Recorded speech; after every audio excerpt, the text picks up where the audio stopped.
Up some more hoes, shall we? I think we have 3 or 4 wins, and maybe. She started texting with one of her friends on the BlackBerry, and periodically she would head out and look for deer. There weren't any. All the sounds of the forest all around them. A little after 6 p.m. Event prayer, crate fighters, and She started getting bored, so she decided she would take a selfie. She picked up the BlackBerry, took the selfie, and as soon as she was done, she became aware that the forest was silent. And she knew, as a hunter, the only time this happened was when a large predator was in the area and all the other animals were quiet. Jan would later say there was just something different about the distance. It was so sudden, so complete that it scared her. And she wound up sending another text message to that friend she was texting earlier that said, the woods just went completely silent. Very odd. As soon as Jan hit send on that text message and lowered her phone, she immediately became aware of something about 20 feet away in the tree that was right across from her. And she said it was the most unusual, terrifying thing she'd ever seen.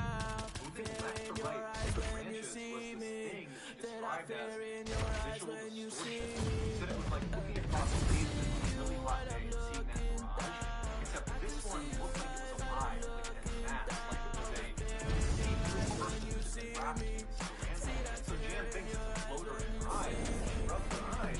When she looks up, this thing has now moved down a branch. She looks at her, and it stopped, like it's perched on the branch, staring at her.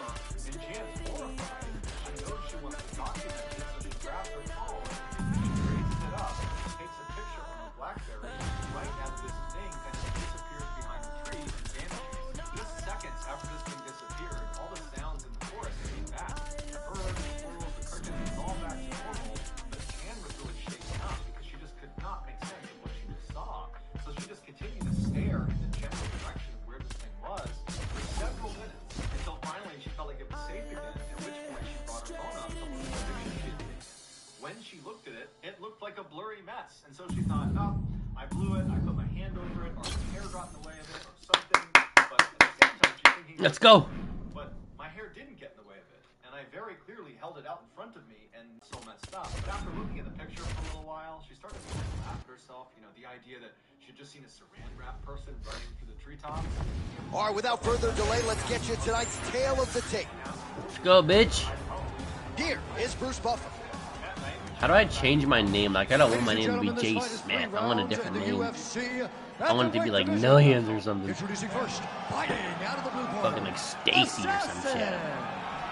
And now introducing her opponent, fighting out of the red corner. Let's go, ho. Ready to fight? Ready. Well, her last win by knockout will be a tough act to follow as round one gets underway here. She really busted onto the radar of UFC fans by knocking out her last opponent. So now with momentum and a winning streak in tow, she will try to do it again. Got to get a win here, and certainly a finish would be useful as well. And she did not miss there. Oh, she out. I mean, she hurt her so bad. Oh, she out again. I don't know how she stands. Oh, she out again. Scared their instructor so bad. Let's go, ho. Oh, yummy. Oh, big left. Oh! Get up. Back to the feet now. Oh, you're out. And there it is. Oh, my goodness. Are they gonna give me like more of a fucking challenge? Like, I want a bitch that can actually fucking put up some hands and then me just fucking them up all the time. She got up and then she was like, she didn't even get a chance. And she would tell him that the forest she was in was the same one their nephew was claiming to have seen, this circular light floating inside it. She told him she tried to take a picture of it and she saw it, but I got $128,000 from that fight. and therefore an expert You know, I'm gonna be rich as fuck. said, here, let me take a look at it. As soon as he looked at the image, the first thing he asked her was, well, did your hair get in front of the lens? And she said, no, I was holding it about a foot away from my head, and my hair was in a ponytail and a ball cap, so that can't be my hair. And so he looked at it again, and he asked her, well, did you put your finger over the lens, maybe?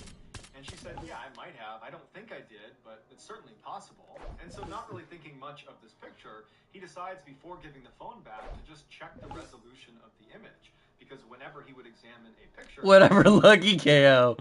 I got haters, bro. Jan's BlackBerry was only capable of taking pictures in 3 distinct resolutions. Basically, the size of the image could only come in small, medium, or large. And this picture she had taken of this thing she saw in the trees was a resolution size that was not small, medium, or large. It was some random size that the phone was actually not capable of producing. And so he asked his wife, like, did you manipulate your resolution settings? And she said, no, I don't even know how to do that. So Bruce looked at the other couple of pictures she had taken that day, and all of those fell into the small, medium, or large resolution size. It was just this one picture that was a total anomaly. And so Bruce was suddenly really intrigued by this image and by his wife's story.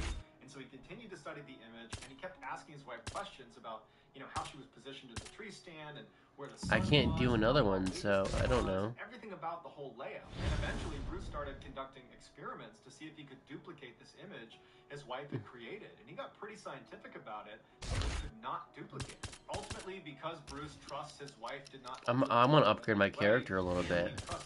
I can upgrade her a little bit. Let's do takedown. Let's do cardio. That even if she had put her finger over the lens, which he doesn't think she did, and she doesn't think she did, the picture resolution... Cut resistance we need, but that's 21. Something had to have an effect on it. Let's do some hype. Third-party effect on the picture. Ooh, I'm gonna need to get some gloves. The Trinity Comics exclusive. Deadpool, Wolverine, World War III. And we're gonna have this on Whatnot all month long. Let me show you how you can get your hands on these, as well as other awesome collectibles. Download Whatnot, do it right now, and look at all the live shows happening. That's right, 24/7, there are live shows. If auctions aren't your jam, you can hit that store button and go to the Buy It Now section, and a lot of stores have their items listed at Buy It Now pricing. And that's not all. You can hit products right here and take a look at this extensive marketplace with thousands upon thousands of listings. And we're just in the comics section. Make sure to download Whatnot. I'll see you on the app.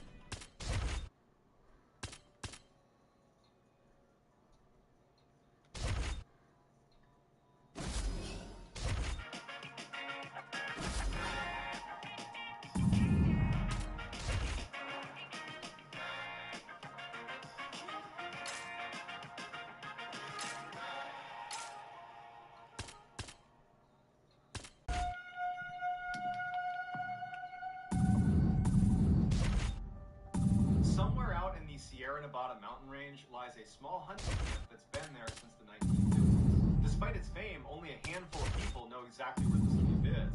But even if you were given explicit directions on how to get there, you might just walk past it because it's tucked away in the middle of the woods up on this mountain.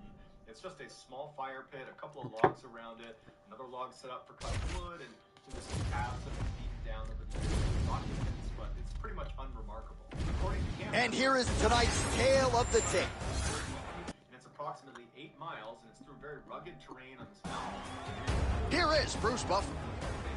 However, this 8 miles... Ladies and gentlemen, this fight is 3 rounds in the UFC.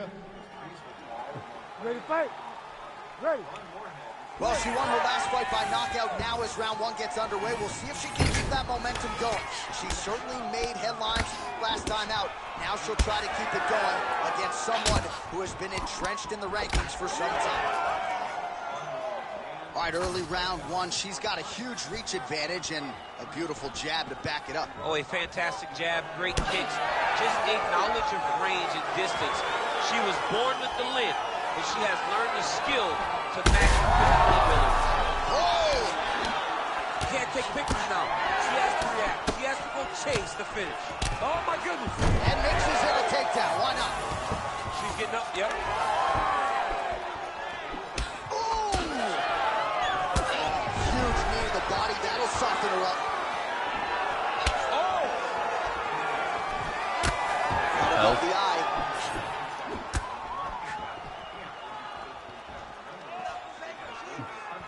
She lands a nice leg kick here. Back and forth we go. Another nice kick there. Solid series of kicks. They're all landing. What a shot by her there. I'm not sure her opponent knows where she is. She's in You're out. You're out, ho. She can't possibly know Oh. where she is right now after taking such a massive head kick. And she's back up again. So the takedowns have been there. So have the get-ups.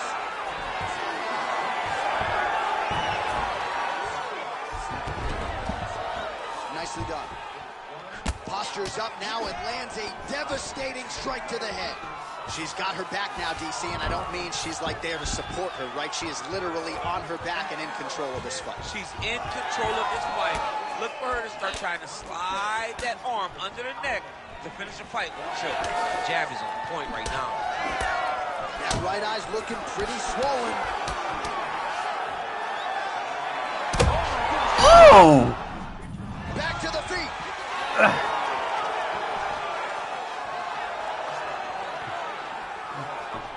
Oh my god, stop taking me to the ground, you fucking bitch. Way to kick her off and try to get some space to get up. Holy smokes. Oh, how about the judo toss there? Judo 101. This is a terrible position. She's really accurate landing these strikes from top position. Both fighters get up now. Oh, she is in real trouble. Get on the fucking ground, you dumb bitch. Oh my God! That is as clean a knockout as you will ever see, and certainly the signature win of her career today. You don't get many like this. She said that she was going to knock her opponent out, and that is exactly what she did. What a performance. Walls as they can because there are breaks in but finally, after hours On her fucking ass, bro.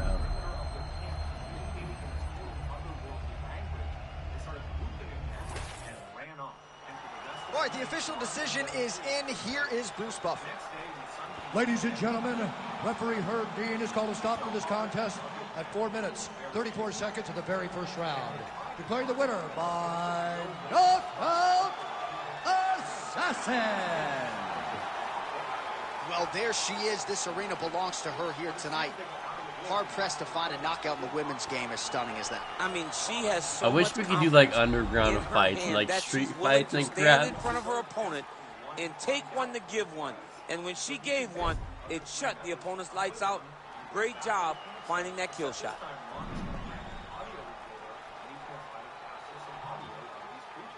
So the four men went back to the campsite. They didn't even hunt that day. They stayed right near the campsite. They made this big fire, and all kind of nervous and sitting there waiting, kind of hoping it happens and also hoping it doesn't happen. And at some point in the evening, on said he heard footsteps way out in the middle of the forest, and they sounded like running towards the camp. The four men sprint inside the shelter, lock it behind them, and Ron turns on the audio recorder. Now, before you listen to this famous recordal engineering at the University of Wyoming, and he and his team analyzed it, and they concluded that, one, it was unaltered, so it's not been edited, it's not been doctored in any way, it's an authentic audio recording. And two, whatever was making the sounds could not have been a man, because their vocal range was dramatically higher and lower than that of a human's. The doctor said, based on average pitch and tract length, the creature that was making the sound most likely was between 7'3" and 8 feet tall. In addition to the Dr. Curlin examination, Oh shit, I got that shirt now? Scott Nelson also pointed out that it would have been nearly impossible in 1971 for Ron or any of the other hunters to dub the sound of their voices, which are on the recording, over the sounds that these creatures were making. Because a couple times in the recording, you hear both sets of voices happening at once. That's something you couldn't have done in 1971. Despite numerous attempts to debunk this recording, it still stands as a legitimate, unedited recording. Although what they were recording is still a mystery. Have a listen.